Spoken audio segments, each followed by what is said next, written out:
This book, our Constitution, protects our society and empowers us to govern. The Protea leaves are us, the people, who freely elect our voices in Parliament. The drum calls the people of Parliament, through whom we govern together. And the sun is our country, healing our past, improving our lives, and energizing our potential. Together, our Constitution, our people, our Parliament, and our country are building our great South African nation. Parliament TV, Channel 408 on DSTV. My name is Bridget Masango, and I'm the chairperson of the Portfolio Committee on Social Development. Well, the committee is an oversight committee of Parliament. We have issues that we need to deal with the department, and some of these issues are issues that, well, are in the work that we have to do. We have to exercise oversight over the department. We have to make sure that public participation is happening. We have to make sure that we follow on issues that the department has presented to us through the APPs, through the strategic plans, through all those things.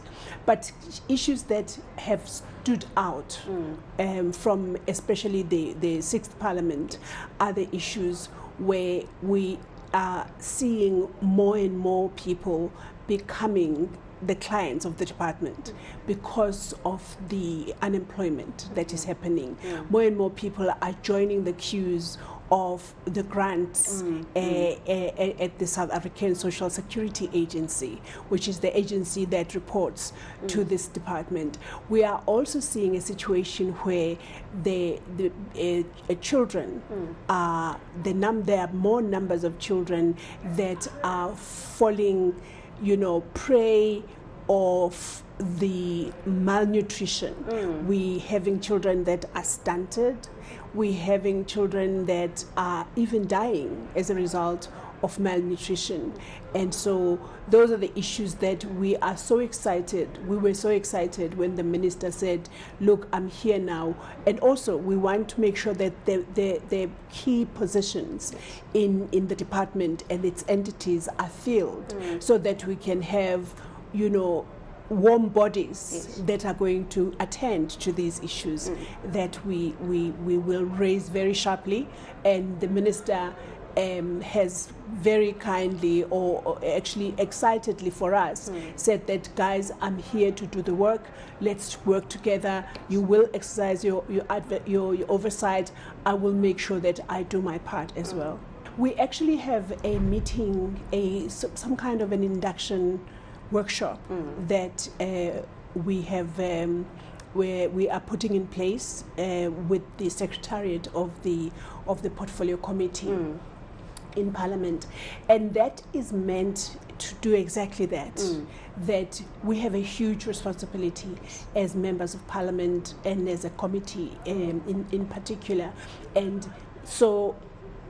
If you look at the department, at the Portfolio Committee, it's only myself and two other colleagues that are coming from the Sixth Parliament. Oh, okay. So we have quite a few colleagues that are new into the Portfolio Committee, which is why this induction stroke, onboarding type of a workshop is very important, because also at that meeting, that is where we are going to be, or the content advisor is going to be presenting the legacy report from the Sixth Parliament, which lifts all these recommendations and resolutions and issues that we are very concerned about if they're not being attended to.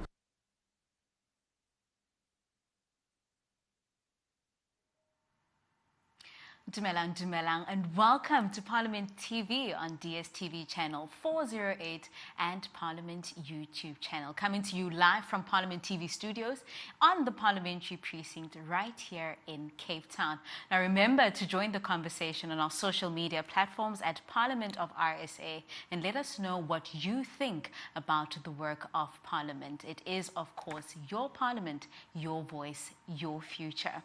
Libito la ka ke Tshepo Mori, and today we are focusing on social development. Now with that, millions of South Africans rely on social grants to survive. Now Sassa pays grants to about 12 million recipients each month.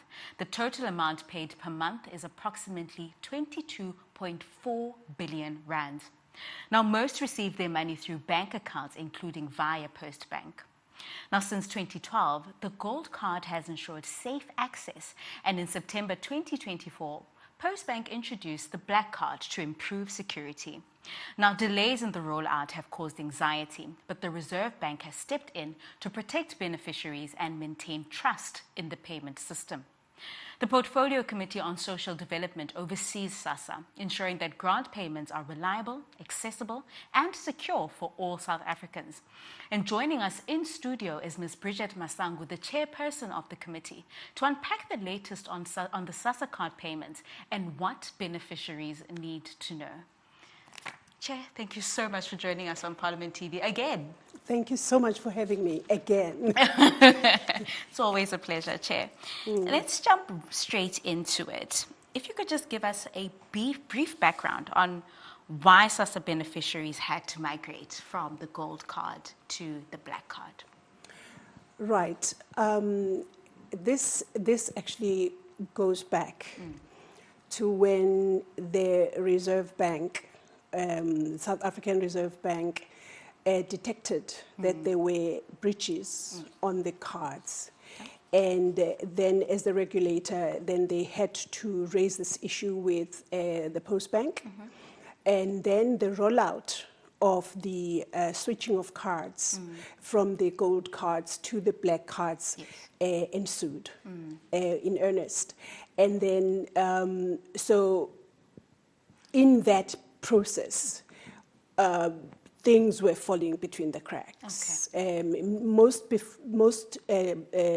Mostly because of the panic that people were, because there were deadlines to this, and people were like, "Oh, if I don't do this, I may not get my grant."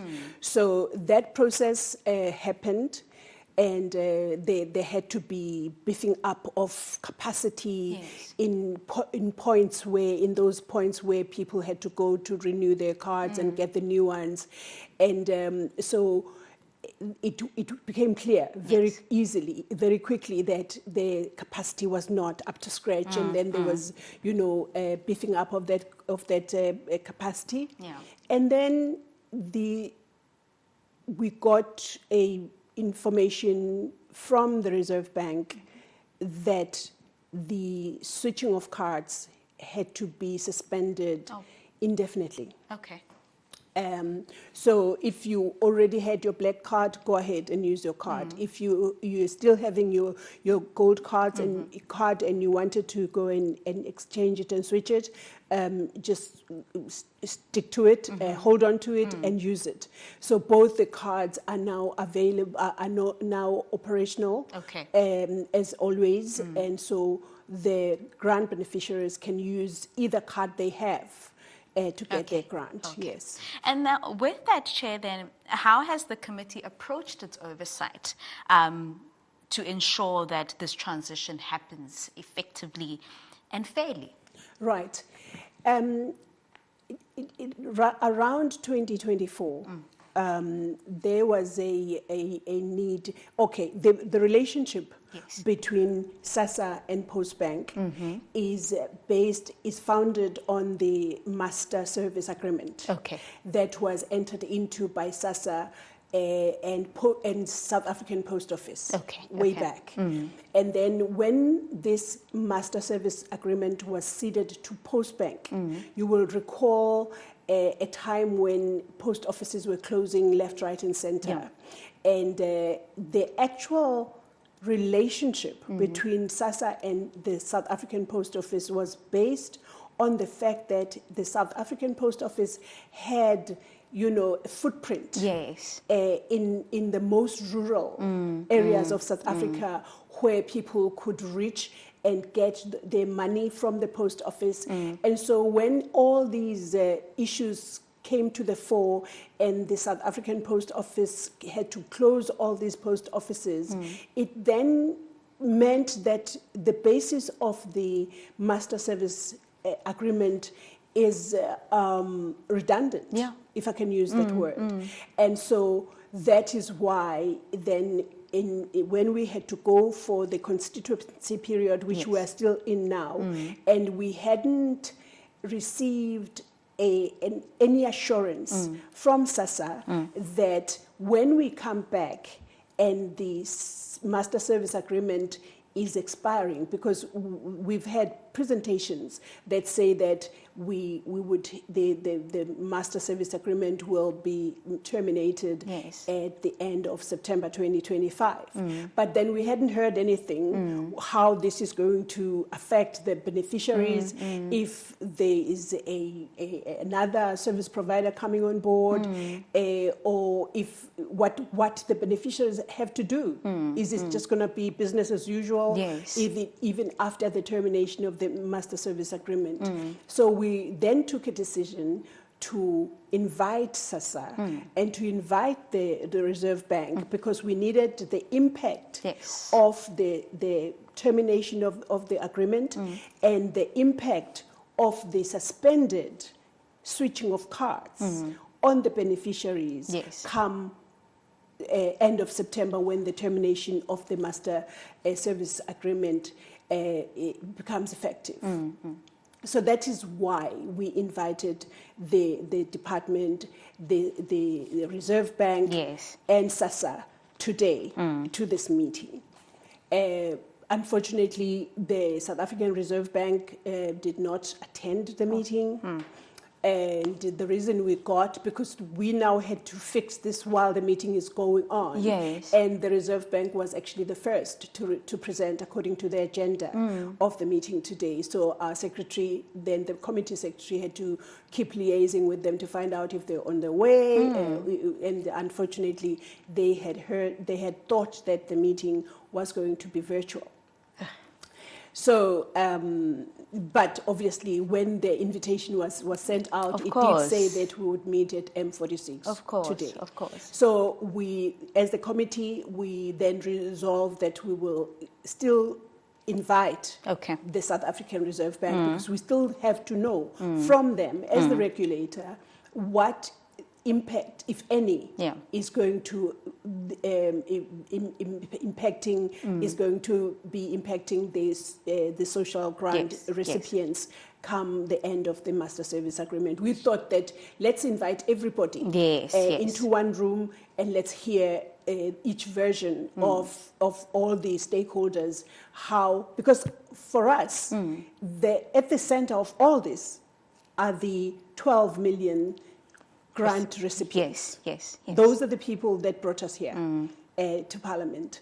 And those are the people that the Parliament has this particular portfolio committee to serve. I mean, other than other services, obviously, that are rendered by the department. So that is why you had a meeting slap bang in the middle or towards the end of the constituency period. And with that, we can assure viewers that the Reserve Bank will be invited by the committee to give those answers. There is a very clear resolution by the committee. Immediately, we knew that they were not going to come today, was that reconvene the meeting with the Reserve Bank. That question has to be answered very clearly by the South African Reserve Bank. Now, Mama Masango, of course, in the play of things, you have government and, of course, you have civil society, you have NGOs. And NGOs in this regard have highlighted delays, poor communication and logistical challenges, right? Now, what has the committee discovered about underlying causes of these issues, and what responsibilities have Sassa and the Postbank taken upon themselves in reporting what their issues are and what their contribution is towards the situation? Right. Unfortunately, the issue of the beneficiaries experiencing untold challenges to get the life-saving grants are not new. I have the privilege of having been in this portfolio committee for as long as, I think, 2015. And since then, even the transition from the then CPS to South African Post Office was not excluded from those challenges. And we've had, situations where people sleep in South African post offices because they want to be served first. They want to be first in the queue because the queue is going to be cut. And then if you are after the last person where the queue will go, then you have to go home, and then you are not served until tomorrow or until the third day, and so on and so forth.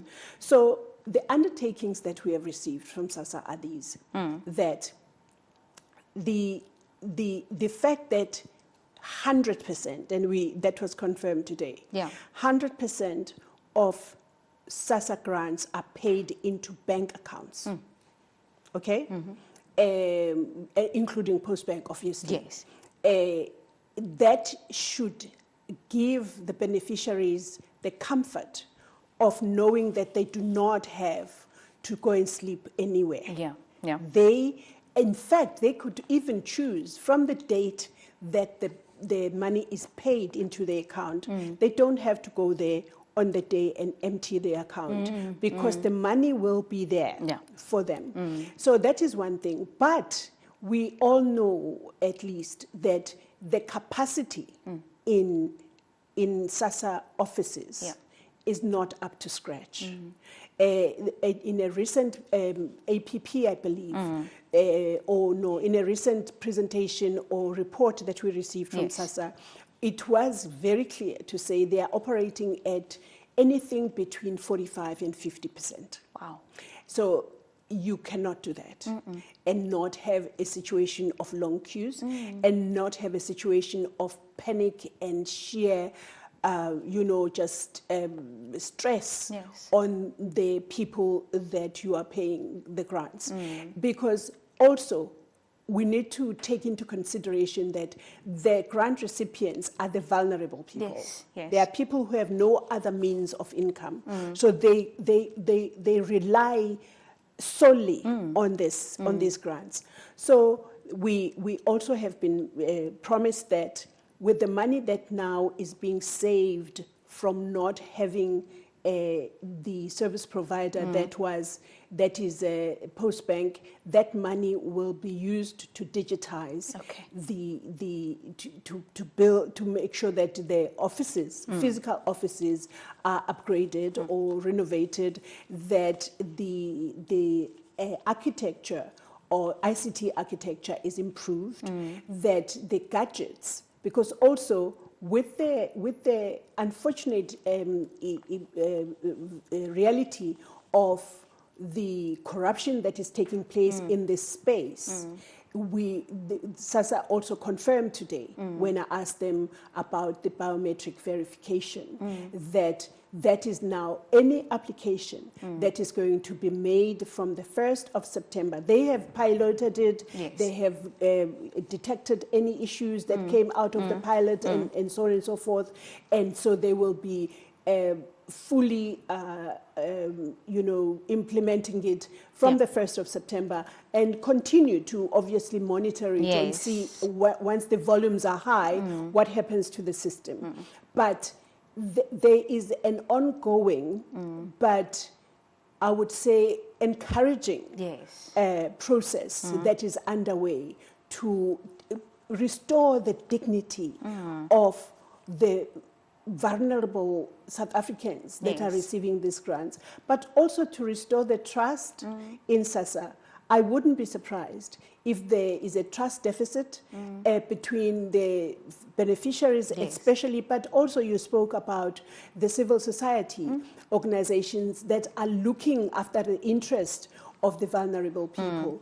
So we will be walking this journey. We are I want to say we are monitoring it very closely as the committee, because just the influx of messages that we get from people saying that I didn't get my grant, I got my grant the late. Yes. When I got my grant, there were deductions from it.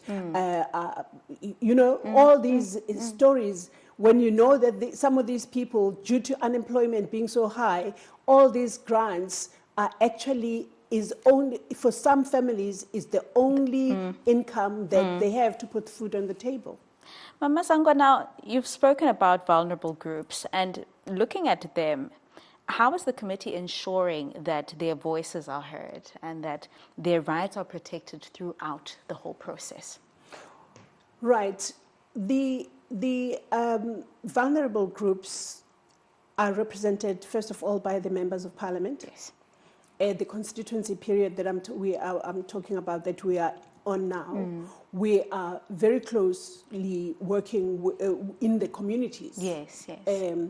I can mention that because my constituency is Alexandra in Johannesburg, I don't know how many days I've just been there and just walking the streets with the activists on the ground to say, here is a lady who doesn't have IDs and her 4 children don't have IDs.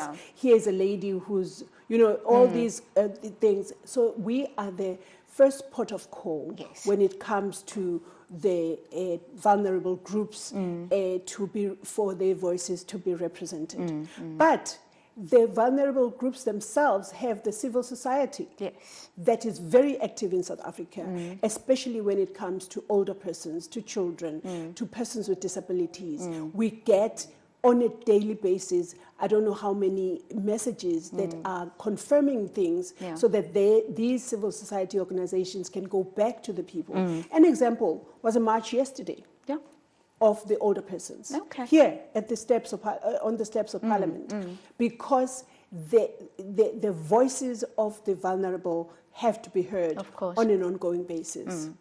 Now, of course, during this transition, you have a group of people that are susceptible now to fraud and scams.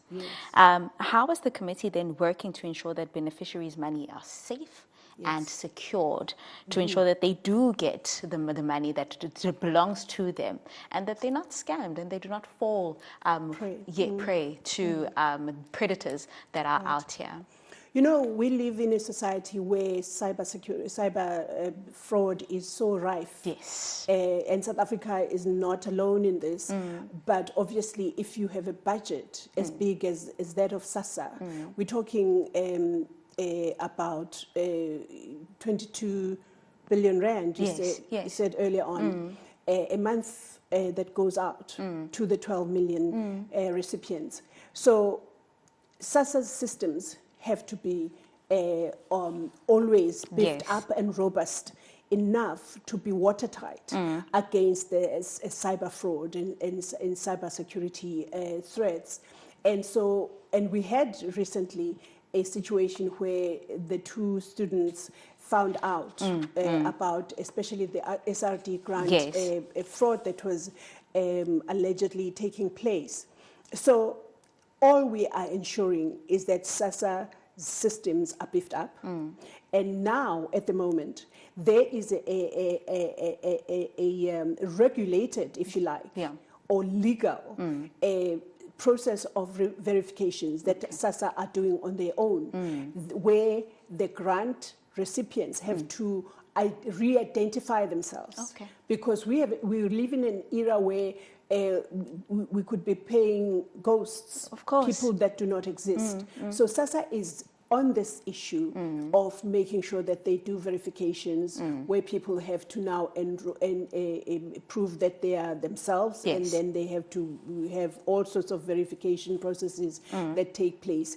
And of course, we also, Sassa has within its regulations where the beneficiaries have to communicate with Sassa if their financial situation changes, so that you don't pay a person that now has a job and you still are paying them, and the job is paying them beyond the threshold of what the Sassa means test is asking for. So there is a number of processes that are ongoing because cyber security, and there is also just corruption and fraud. Of course. That is taking place. You would have heard about a number of staff in Sassa that were arrested, notably in the Eastern Cape, in Gauteng, I believe, also another province, if I'm not mistaken, where people were literally found with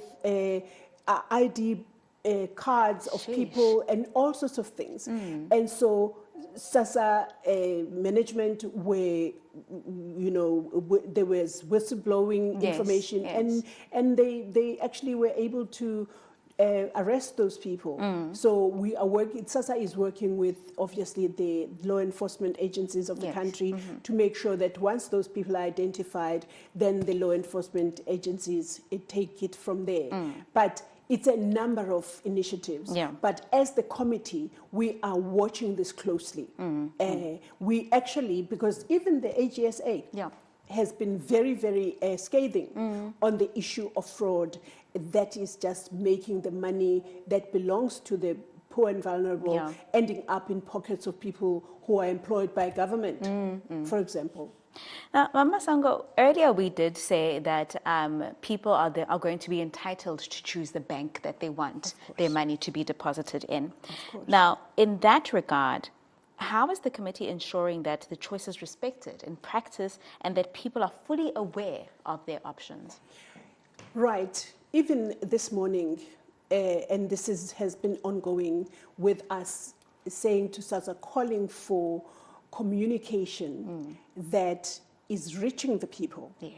Not communication that only reaches people at a certain living standard measurement and not for example, the people that are in rural areas, where people that are in remote areas that don't get your mainstream communication. And we are assured this morning that the Sassa is working with the GCIS to amp up the communication. And there were mentions of some radio stations that are reaching 7 million people and others reaching 4 million people. So that the information goes, and it goes on a constant basis. It's not just random and sporadic, but it goes on an ongoing basis. And we're hoping that this is actually going to reach the people that we are very concerned that they are not being reached by the communication channels that Sassa is using. And then earlier on, I remember while we were talking about the service agreement that was between Sassa and Postbank, we mentioned that the reason why they had it with the post offices was because of how accessible the post offices were, which then rendered it redundant because now all of a sudden you had these post offices that were being closed. Now, in that regard, of course, NGOs and community groups have now highlighted accessibility problems now at card replacement sites as well. How is the committee then engaging with Sassa and Postbank to address these challenges? You know, during the card switching process, there were sites that I did oversight in Tembisa, for example, where you would find them within the merchant, retail merchants. Then you would have a sort of a kiosk allocated to Postbank, so that the people can come there and swap their cards physically there. So there were many of those throughout the country. There were obviously huge areas that were not covered by those points. And people, so we were raising these issues with Postbank and Sassa, and so they would then have, towards the end of the switching, before it was suspended indefinitely, there were mobile units that were going out to people to have those cards switched.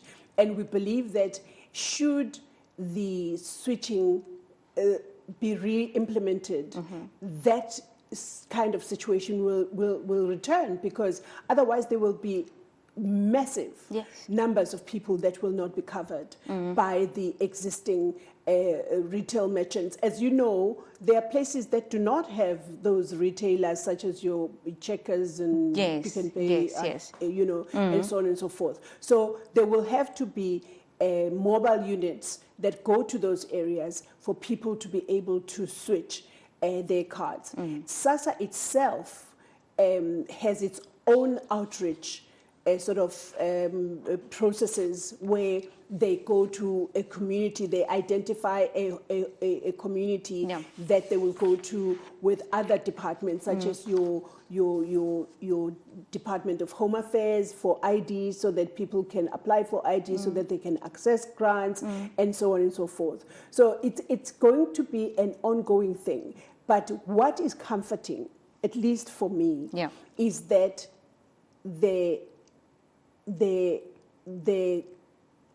beneficiaries can be assured that their money will go to the bank account of their choosing, and they can access it, whenever it is that they feel like accessing it, and that there is not going to be a situation where if a person has got this bank account, they will not get their money, and if they've got this one, they will. So it was clarified very, very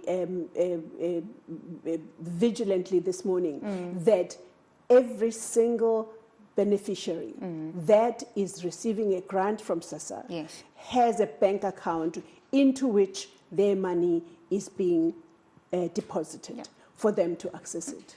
And of course, Mama Masango, in the panic, in the franticness, of course, there's an issue with regards to people being worried about being excluded when the monies are paid out, right?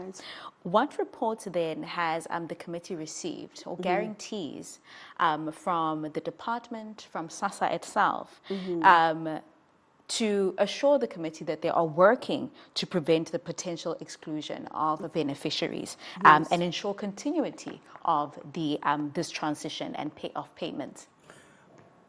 That report has come in the form of the assurance that I've just given now, that if you are a Sassa recipient or Sassa beneficiary, you have a unique bank account. And you have access to, I think, no less than 21 banks in the country. And you then can have your account opened wherever you want.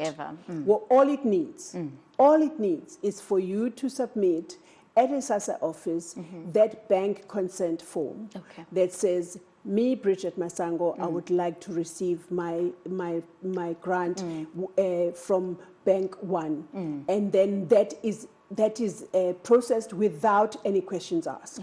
And also the issue of not excluding people, also that was confirmed today, is that there are people who do not have do not have IDs due to them getting lost, due to them not having applied for them, and so on and so forth. And yet those same people are vulnerable. They do not have any income. So there is a process that uses alternative means of identifying those people. You receive a letter from your church leader, from your traditional leader, from your principal of the school where you are going, if you are of a school-going age, and so on and so forth. And so you're given 3 months within which to apply for your ID, whilst those alternative ways of identifying you are being used for you to be able to receive a grant, if obviously you are eligible for a grant. So the issue of exclusion is huge, and I'm glad you're mentioning it, because you find that with corruption, with fraud, with all sorts of things, the people that are eligible for grants are not getting them, while people that are ineligible are actually just having a field day on the grants. So exclusion is huge, and we have not stopped calling for ensuring, which is why you have these outreaches by Sassa to actually identify people in communities. It's called ICROP. I can't remember what it abbreviates, but it's Sassa literally, physically going to communities that are in rural areas, remote areas, to ensure that every single person that is eligible to get grants is getting a grant. I don't know that we'll cover 100%, but I know that they will. They are doing some work to ensure that that happens. And Mama Sango, of course, earlier you did mention that there is a transition to the biometric system now in terms of identification. Yes. And from what I've seen so far is that people are quite happy with regards to that because it brings security. Yes.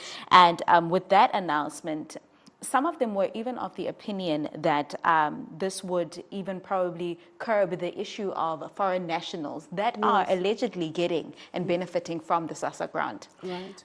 How has the committee interrogated the department and Sassa with regards to whether there are foreign nationals that are benefiting from Sassa grants? The issue of eligibility is, for me, is quite wide and vast, because the Sassa, the Constitution allows for a documented people that are here on papers of being refugees. Yes, yes. But they must be documented and be known as such. And be in some kind of a register of sorts. Yes.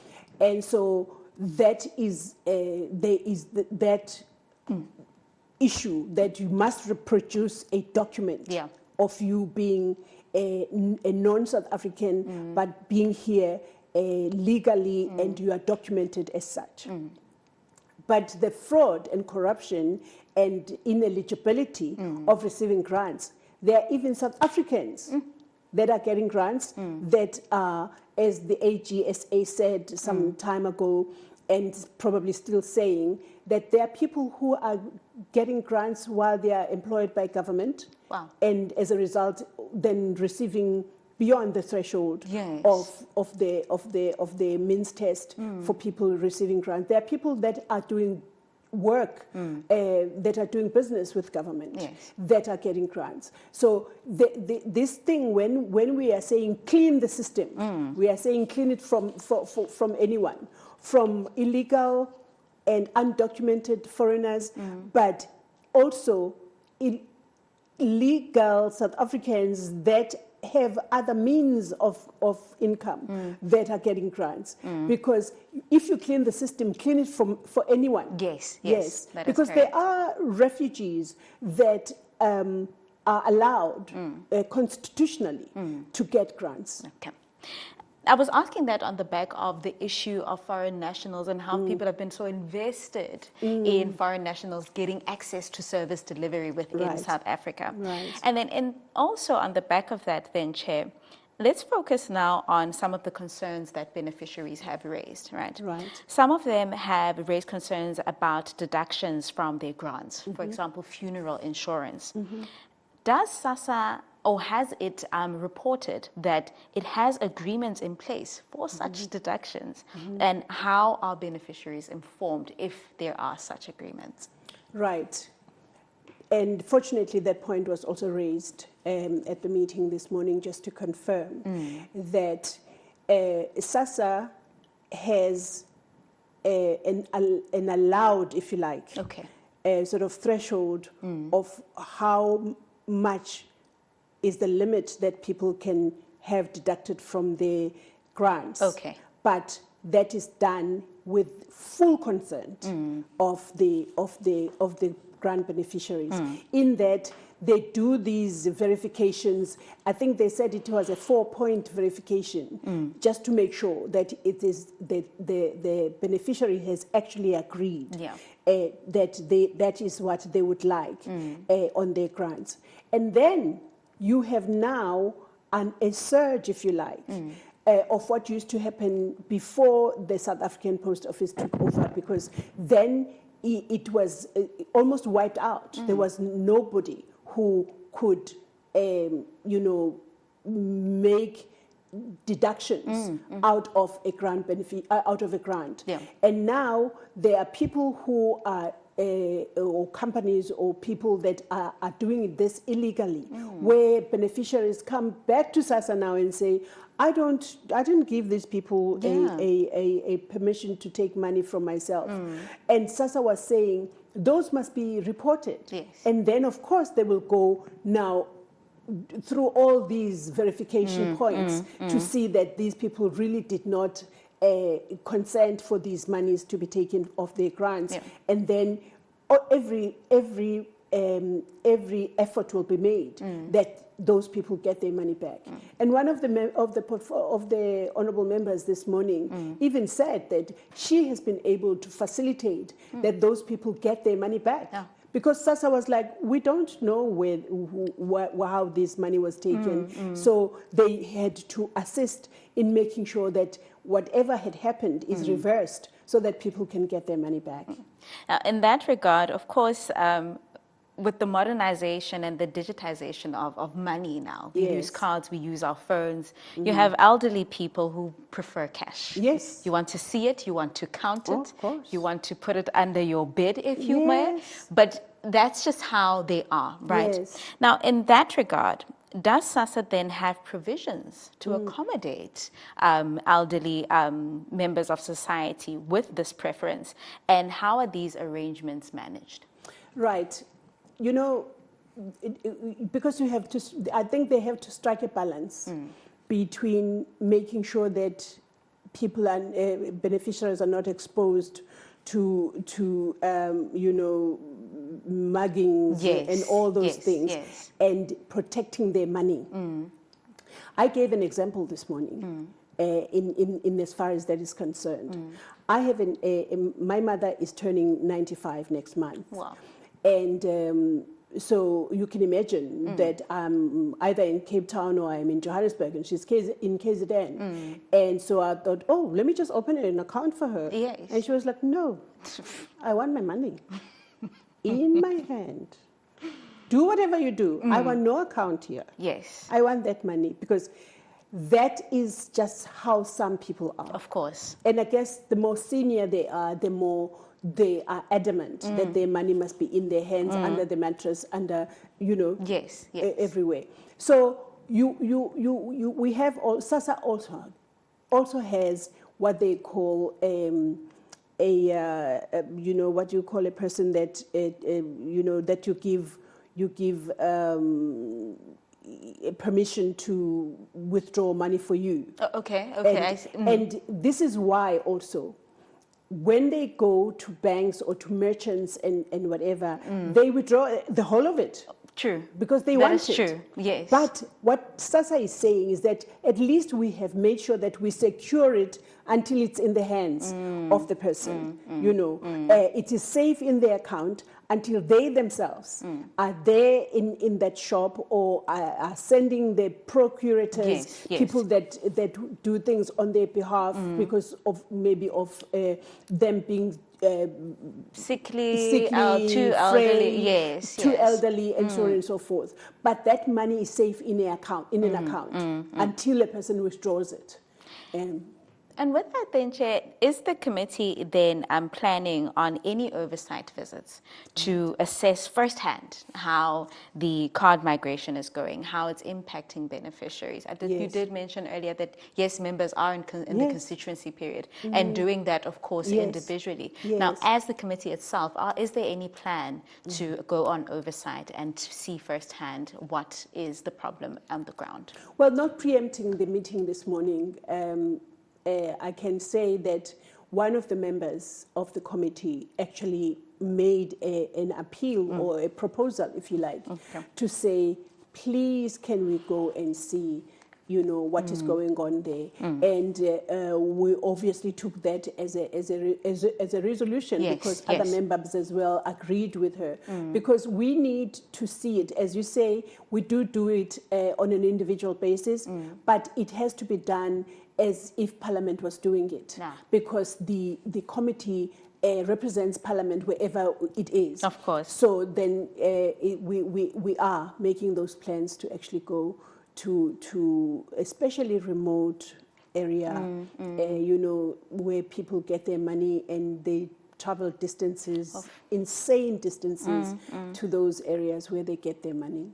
And with regards then to multilingual communication, right?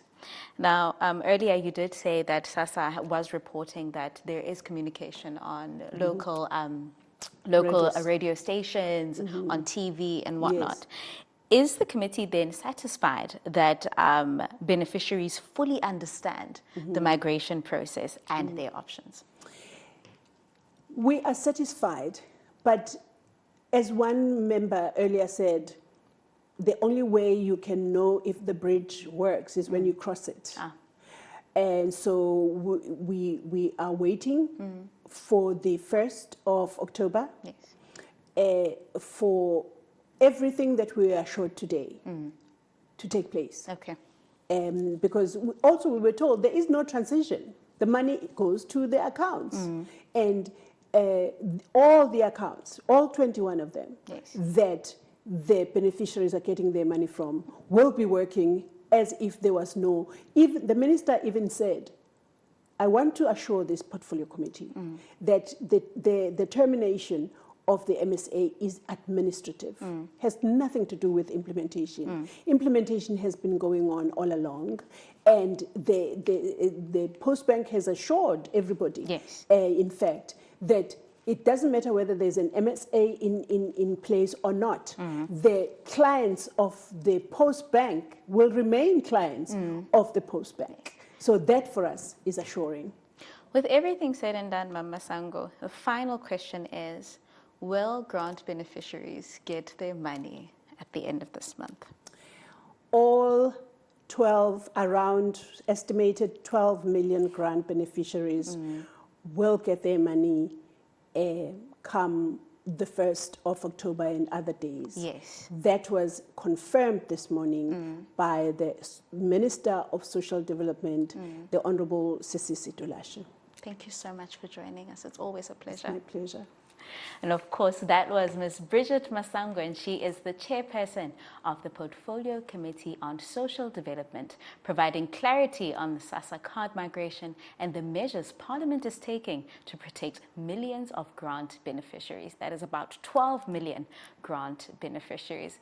Now, with Sassa payments coming up in early September, beneficiaries are reminded to check their cards and banking details to ensure uninterrupted access to their grants. Now, make sure to catch Parliament TV, DSTV channel 408 and more. If you want more information, of course, you can visit our website at www.parliament.gov.za or follow, like and subscribe on our social media platforms at Parliament of RSA. It is, of course, your voice, your Parliament, your voice, your future. Now, that's all that we have time for today. It's been our pleasure from myself, Tsepo Mori, and the team behind the scenes. Take care.